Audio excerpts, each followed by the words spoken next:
La comunicación que presentamos hoy lleva por título La inteligencia artificial generativa en la enseñanza del catalán como lengua extranjera, usos, beneficios y retos desde la perspectiva del profesorado universitario. En los últimos años, la irrupción de la inteligencia artificial generativa ha supuesto un punto de inflexión en el ámbito educativo, en la didáctica de las lenguas y particularmente en la enseñanza de la lectura y la escritura. No se trata solo de nuevas herramientas, sino de un cambio en la manera en que entendemos la escritura, la autoría y los procesos cognitivos. Autores como Casany o Chacón-Sartori destacan que estamos entrando en una etapa de escritura simbiótica en la que el estudiante y la inteligencia artificial co-construyen el texto. Esto obliga a replantear nuestras prácticas docentes y, sobre todo, a promover una alfabetización crítica que permita al alumnado utilizar estas herramientas de forma reflexiva y ética. En este contexto se sitúa nuestro estudio centrado en un ámbito todavía poco explorado, como es el de la enseñanza del catalán como lengua extranjera en el ámbito universitario.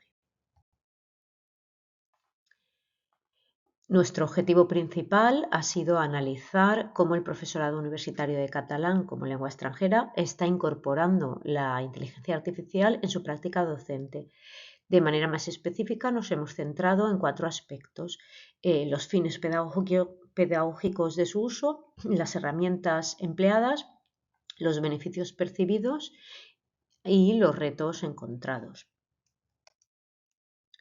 El estudio adopta un enfoque exploratorio de carácter cualitativo. Los datos se recogieron en julio del 2025 mediante un cuestionario con preguntas abiertas administrado a través de la plataforma menti.com durante un taller de formación inicial sobre el uso pedagógico de la inteligencia artificial en la enseñanza de la escritura. Participaron 38 docentes en activo, organizados en 2 grupos de 22 y 16 personas. Se les formularon 4 preguntas que son clave en este estudio, que es: ¿para qué utilizan la IA?, ¿qué herramientas emplean?, ¿qué beneficios perciben?, y ¿qué dificultades encuentran? Las respuestas se analizaron mediante una categorización temática, lo que nos permitió detectar, identificar patrones comunes.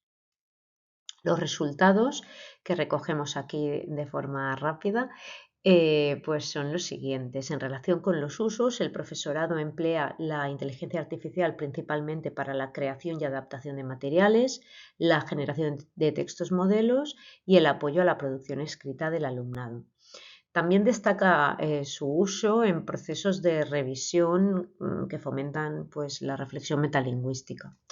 En cuanto a las herramientas, la más mencionada en ambos grupos es ChatGPT, pero aparecen también otras aplicaciones de reformulación y corrección, DeepL, Gemini, Perplexity, etc. Respecto a los beneficios, el profesorado subraya principalmente el ahorro de tiempo, la posibilidad de personalizar actividades, el estímulo de la creatividad y la mayor implicación del alumnado en la escritura. Sin embargo, junto a estos beneficios aparecen retos importantes: la necesidad de una formación pedagógica y técnica.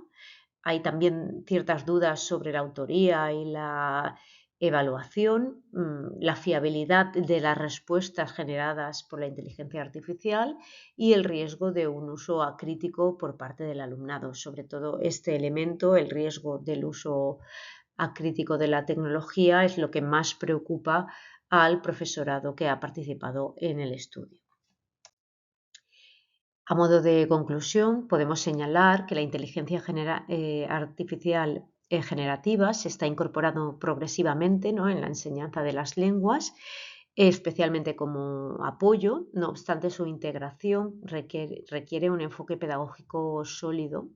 No basta con usar las herramientas, sino que es necesario contextualizarlas, regularlas y convertirlas en objeto de reflexión en el aula también. En este sentido, la inteligencia artificial generativa ofrece un gran potencial para transformar los procesos de aprendizaje y defendemos una innovación didáctica basada en 3 pilares: el uso crítico, el uso ético y el uso pedagógicamente fundamentado de la tecnología educativa.